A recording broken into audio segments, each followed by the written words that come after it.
بولا ہوا انہوں نے. اصحاب الکہف جو ہے نا یہ انسانی ہسٹری میں یونیک پرسنالٹیز ہیں. پیغمبر بھی نہیں تھے, پیغمبر کے اصحاب بھی نہیں تھے, اور پیغمبر کے تابعین بھی شاید نہ ہوں, تبع تابعین میں سے ہوں, حضرت عیسیٰ علیہ نبینا علیہ الصلوۃ والسلام کے. لیکن اللہ نے ان کے ساتھ وہ معجزہ کیا جو کسی پیغمبر کے ساتھ بھی نہیں کیا.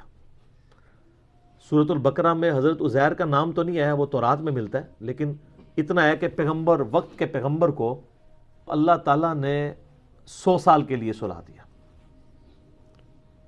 لیکن اصحاب الکہف کو اللہ تعالیٰ نے 300 سال کے لیے سلایا, عیسوی اعتبار سے یعنی سولر کیلنڈر کے اعتبار سے, اور لیونر کیلنڈر کے اعتبار سے 309 سال, جو قرآن میں سورۃ الکہف میں آتا ہے.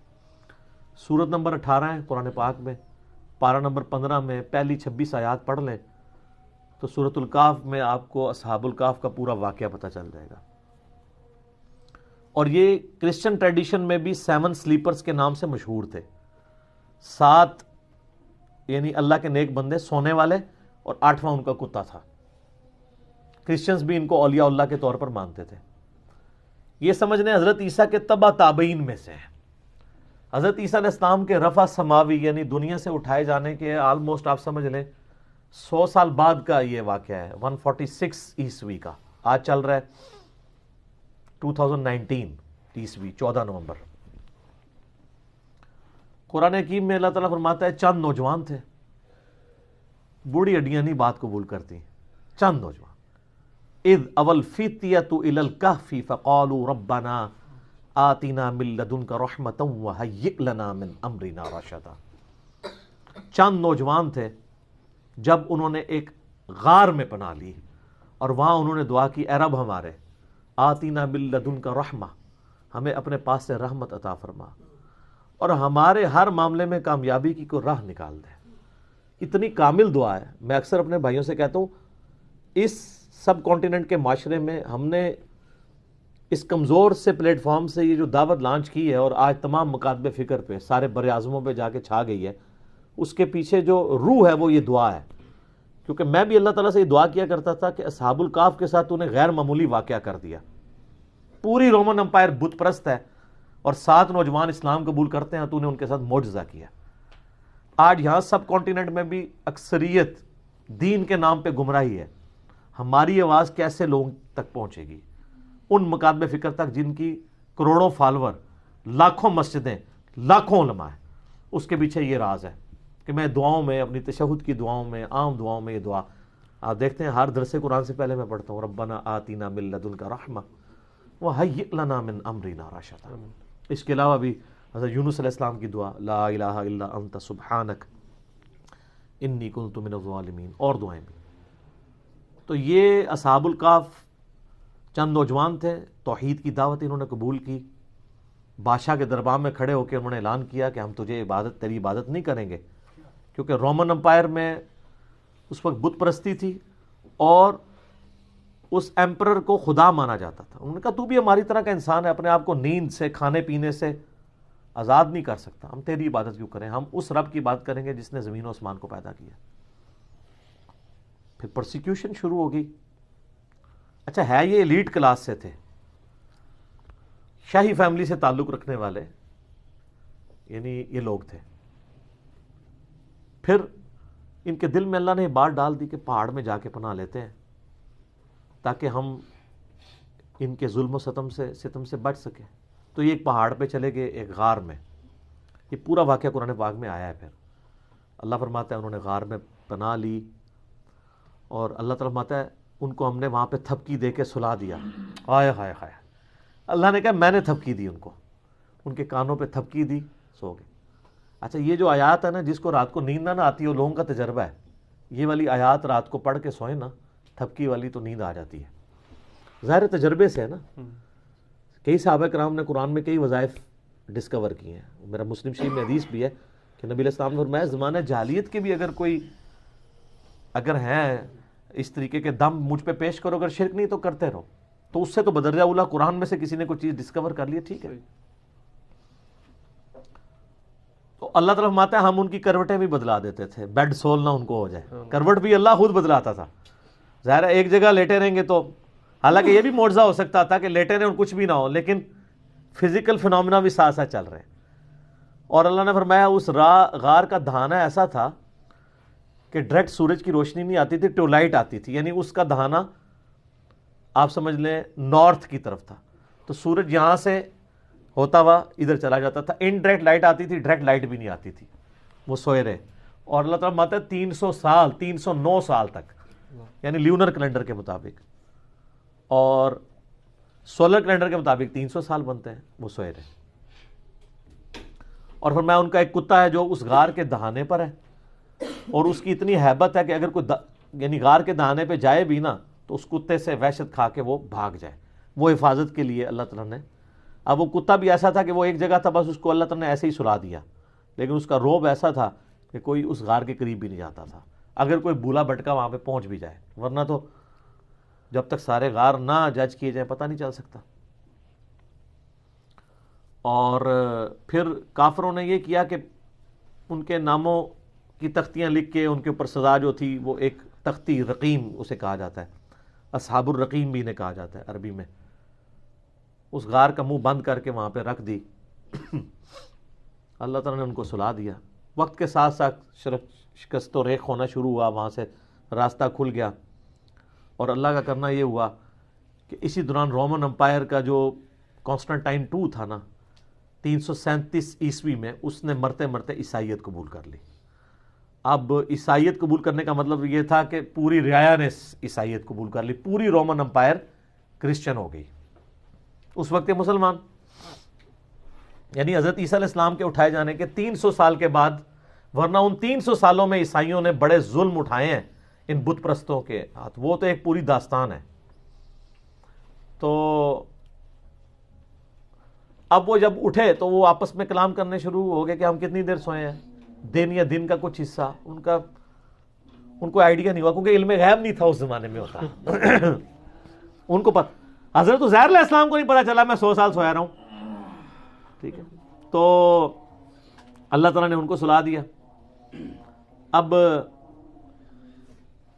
اٹھے تو انہوں نے خیر آپس میں کیا، پھر انہوں نے کہا چلے ایک بندے کو بھیجتے ہیں. اب جیسے اچھا 300 سال بھوک نہیں لگی، اٹھے تو بھوک لگ گئی، تقاضے شروع. وہ معجزانہ طور پہ سوئے ہوئے تھے، تو انہوں نے وہ اشرفیاں دے کے ایک بندے کو بھیجا اور کہا دیکھنا کوئی پاکیزہ مال لے کے آنا ہے، کوئی ہم تو حرام کا کوئی مال نہیں کھائیں گے. شریعت ساتھ ساتھ چل رہی ہے، اور وہ یہ سمجھ رہے ہیں کہ بادشاہ کا دور ہے، چھپ چھپا کے. ان کو تو پتہ ہی نہیں ہے کہ سر 300 سال گزر چکے ہیں، اور رومن امپائر جو ہے وہ ان کا دین وہی ہے جو ان کا دین ہو چکا ہے. اب وہاں جب پہنچے تو وہاں انہوں نے حالات بدلے ہوئے دیکھے. کسی دکان سے وہ خریداری کرنے لگے تو وہ جب اس نے پرانے زمانے کے سکے دیکھے، اس نے کہا لگتا ہے کہ اس بندے کے ہاتھ کو خزانہ لگ گیا. شور مچ گیا، اس کو پکڑ کے لے گئے. تو آہستہ آہستہ پھر ان کی حقیقت کھل گئی کہ یار یہ تو وہ لوگ ہیں. پتہ تھا ان کو کہ اس طرح 7 سلیپر کسی غار میں سوئے ہوئے ہیں، تو وہ تو پھر وہاں کے اولیاء اللہ ڈکلیئر ہو گئے. پھر اللہ تعالیٰ نے فرمایا کہ اس واقعے کے ذریعے ہم نے ان لوگوں کا ایمان بھی مضبوط کیا کہ اللہ تعالیٰ مرنے کے بعد زندہ کر سکتا ہے. کیونکہ اس حوالے سے کوسچنز شروع ہو گئے تھے، اللہ تعالیٰ مردوں کو کیسے اٹھائے گا. یہ بہت بڑا معجزہ تھا کہ 300 سال بعد اللہ تعالیٰ نے ان کو اٹھا لیا. اس کے بعد پھر صرف اتنا ہی ملتا ہے کہ لوگوں نے یعنی ارادہ کیے. بعض لوگوں نے کہا کہ اس پہ ہم مسجد بنائیں گے، یہ کریں گے. بعض نے کہا یہ کریں گے. بہرحال ان کی غالب اکثریت انہی کی تھی جنہوں نے اس پہ مسجد بنا لی، جس سے وہ مزارات پہ مسجد کا ثبوت بھی لیتے ہیں. اور اس پہ میں نے کلپ ریکارڈ کرا کے اس کا جواب بھی دیا. آج میں اس مزے کو تیکھا نہیں کرنا چاہتا، اس ٹاپک کو میں چھوڑتا ہوں. بال پھر انہوں نے کہا دعا کی. قرآن میں تو بس اتنا ہی ملتا ہے. اور اللہ تعالیٰ نے ان کی پھر وہاں سے روح نکال لی، فوت ہو گئے. لیکن وہ کرسچن ٹریڈیشن میں اولیاء اللہ کے طور پہ مشہور. ابھی بھی آپ دیکھیں قرآن کے تاریخی مقامات پہ لوگوں نے ویڈیوز بنائی ہوئی ہیں. وہ کبھی کسی غار کو ڈکلیئر کرتے ہیں، وہ اب کسی کو نہیں پتا وہ کون سا غار ہے. بعض لوگوں نے تو ان کی ہڈیاں بھی نکالی ہوئی ہیں کہ یہ جی ان کی ہڈیاں ہیں. وہ اللہ کو پتہ ہے کدھر ہے. یہ اللہ تعالیٰ کی طرف سے بہت بڑا معجزہ ہوا ان کے لیے، توحید والے تھے. لیکن اللہ تعالیٰ نے اس قصے کو بڑا لائٹلی بیان کیا ہے. اس حوالے سے اللہ نے کہا ام حسبت ان اصحاب الکہف والرقیم کانوا من آیاتنا عجبا، کیا تم یہ گمان کرتے ہو کہ یہ جو اصحاب کہف اور اصحاب رقیم تھے یہ ہماری قدرت کی کوئی عجیب نشانی ہے؟ کوئی عجیب نہیں ہے. اللہ تو اس سے بڑے بڑے کام کر رہا ہے. ہائے ہائے ہائے سر، اسی لیے میں کہتا ہوں کائنات میں ہونے والی ہر چیز معجزہ ہے، لیکن ہم ان معجزوں کے عادی ہو چکے ہیں. سر انڈے سے چوزا نکلنا یہ اصحاب کہف کے 300 سال بعد اٹھنے سے بڑا معجزہ ہے. انڈے میں دور دور تک ہمیں کوئی چیز نظر نہیں آتی کہ اس سے اتنا خوبصورت چوزا نکلے، اس کی اتنی ایروفائل پیاری سٹرکچر ہو پروں کی، اس کے اندر گردہ ہو، دل ہو. یہ تو پھر میرا فیوریٹ ٹاپک ہے، گھنٹوں لگ جائیں گے. لیکن ہم اس معجزے کے عادی ہیں. ایک بے قدر بیج کا 6 ارب گنا بڑا درخت بن جانا، یہ صحاب کاف کے معجزے سے بڑا معجزہ ہے. یہ ہم سارے آبزرو کر رہے ہیں معجزات، لیکن ہم عادی ہو چکے ہیں. تو اللہ تعالیٰ نے اس کو ڈینائی کیا. اللہ نے کہا تم کیا سمجھتے ہو بڑا بہت بڑا معجزہ ہے، تم نے یہ گمان کیا. ام حسبت ان اصحاب الکہف والرقیم کانوا من آیاتنا عجبا، کیا تم یہ گمان کرتے ہو یہ بڑے عجیب یعنی معجزات میں سے؟ اللہ تعالیٰ اس سے بڑے بڑے معجزات کر رہا ہے، ہر چیز اس کے قبضے قدرت میں. تو یہ جناب اصحاب الکہف کا ایک پورا واقعہ تھا، اور اس کو 15 اقساط کے اندر ایک ڈرامہ سیریل بنائی گئی تھی 1997 میں ایران والوں نے. سر وہ درجنوں زبانوں میں ڈب ہو چکی ہے. بنی فارسی میں تھی، اردو ڈبنگ میں بھی پیغام کراچی والوں نے اس کی ڈبنگ کی ہے. سر اشک بار آنکھوں سے دیکھنے والی وہ ڈرامہ سیریل ہے. پورا اصحاب کہف کا انہوں نے واقعہ فلمایا ہے، اور توحید کا خزانہ ہے سر. وہ جس طریقے سے انہوں نے توحید اس میں پریزنٹ کی ہے، یوٹیوب پہ اویلیبل ہے. آپ اصحاب کہف لکھیں، اردو ڈبنگ کے ساتھ بھی ہے، انگلش بھی، عربی ڈبنگ کے ساتھ بھی. کئی ایوارڈ دنیا کے اس کو مل چکے ہیں. 1997 میں بنائی گئی تھی، آج سے آلموسٹ 22 سال پہلے. آج بھی دیکھیں آپ جناب، آپ دل کرے گا کہ ایک دن میں اس کو ختم کر کے اٹھیں، جس طریقے سے انہوں نے اس کو فلمایا ہے. تو یہ بڑی ایک ناانصافی تھی کہ میں اصحاب کہف کا ذکر کروں اور ایران والوں کی اس فلم کا ذکر نہ کروں، جو انہوں نے واقعی اس طرح فلمائی ہے کہ اس زمانے میں انہوں نے پہنچا دیا.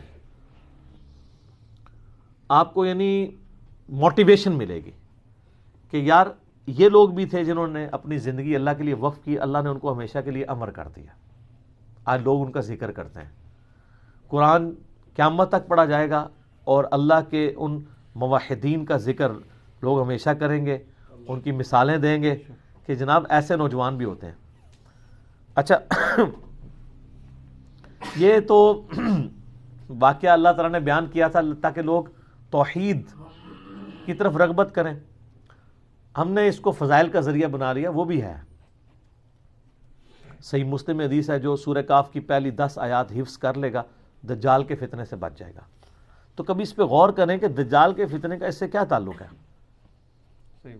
اس لیے کہ اس کی جو 10ویں آیت ہے وہ اذ اول فتیۃ الی الکہف فقالوا ربنا آتنا من لدنک رحمۃ وہیئ لنا من امرنا رشدا. اللہ تعالیٰ نے جب کوئی کامیابی کی راہ نظر نہیں آتی تھی، اصحاب الکہف کے لیے کامیابی کی راہ نکال دی. تو دجال کے فتنے کے خلاف بھی جس کو یہ 10 آیات یاد ہوں گی اس کے لیے بھی کامیابی کی راہ نکل جائے گی. تو یہ یاد اسی کو ہوں گی جو روزانہ پڑھے، اسے وقتاً فوقتاً پڑھتے رہیں، خود بخود زبانی یاد ہو جائیں گے. اسی طریقے سے صحیح حدیث ہے المستدرک للحاکم میں، جو جمعے والے دن سورۃ الکہف کی تلاوت کر لے اگلے جمعے تک اس کے لیے ایک نور اللہ تعالیٰ کی طرف سے مقرر ہو جائے گا. اور صحیح بخاری میں حدیث ہے نا، وہ سورۃ الکہف ایک صحابی پڑھ رہے تھے تو ان کا گھوڑا جو ہے وہ بدک گیا تھا، فرشتے وہ سننے کے لیے آ گئے تھے. تو سورۃ الکہف کے فضائل اپنی جگہ ہیں، لیکن اس کے جو مضامین میں یہ اصحاب الکہف کا پہلی 26 آیات کے اندر جو ذکر ہے وہ توحید کے علمبرداروں کے لیے ایک مشعل راہ ہے کہ اگر آپ تھوڑے کیوں نہ ہوں، اگر آپ سچائی کے لیے کھڑے ہیں، ٹروتھ لور ہیں، تو اللہ تعالیٰ آپ کا ہاتھ تھام لے گا. دنیا میں نہ بھی تھامے، آخرت میں ہمیشہ کی کامیابیاں تو آپ کا مقدر ہوں گی نا انشاءاللہ تعالیٰ. اس لیے گھبرانا نہیں ہے، سچائی کے ساتھ کھڑے رہنا ہے اور کبھی پرواہ نہیں کرنی اس حوالے سے. تو اس کے ساتھ جو باقی سٹوریاں وہ جوڑ دیتے ہیں وہ ساری کی ساری غلط ہے. تو ایک دفعہ میں ریکویسٹ کروں گا کہ سورۃ الکہف جو لوگ جوانی سے ابھی تک اس کو پڑھ رہے ہیں جمعے کے وظیفے کے طور پہ، ایک دفعہ ترجمہ بھی سر کھول کے پڑھ لو. اور آپ نے مزید مزہ لینا ہے تو میری جو 9 سالوں کے اندر قرآن کی تفسیر ریکارڈ ہوئی ہے اس میں سورہ کہف پہ تو میرا بہت لمبے لیکچرز ہیں. اس میں تو کئی ایک مضامین ہیں. ذوالقرنین بادشاہ کا واقعہ ہے، قصہ خضر و موسیٰ ہے. اس کے علاوہ اس کا جو مرکزی ٹاپک ہے وہ دنیا کی محبت کی مذمت ہے، جو اصل چیز ہے. اور اس میں اللہ تعالیٰ نے کئی ایک واقعات بھی اس میں بیان کیے ہیں، مثالیں بھی بیان کی ہیں. تو سورۃ الکہف کو کبھی ترجمے سے بھی پڑھ کے دیکھیں کہ اس کے اندر کیا کچھ بیان ہوا ہے. ٹھیک ہے جی, اسی پہ کنکلوڈ کرتے ہیں. بقیہ سوالات انشاءاللہ اگر کوئی بچ گیا تو اگلی دفعہ انشاءاللہ تعالی. اللہ تعالیٰ سے دعا ہے جو حق بات میں نے کہی اللہ تعالیٰ ہمارے دلوں میں راسخ فرمائے. آمین. اگر جذبات میں میرے منہ سے کوئی غلط بات نکل گئی اللہ تعالیٰ ہمارے دلوں سے محو کر دے آمین. اور معاف بھی کر دے. آمین. ہمیں کتاب و سنت کی تعلیمات پر عمل کر کے دوسرے بھائیوں تک پہنچانے کی توفیق عطا فرمائے. سبحانک اللہم و بحمدک اشہد ان لا الہ الا انت استغفرک و اتوب الیک وما علینا الا البلاغ المبین. جزاکم اللہ خیرا.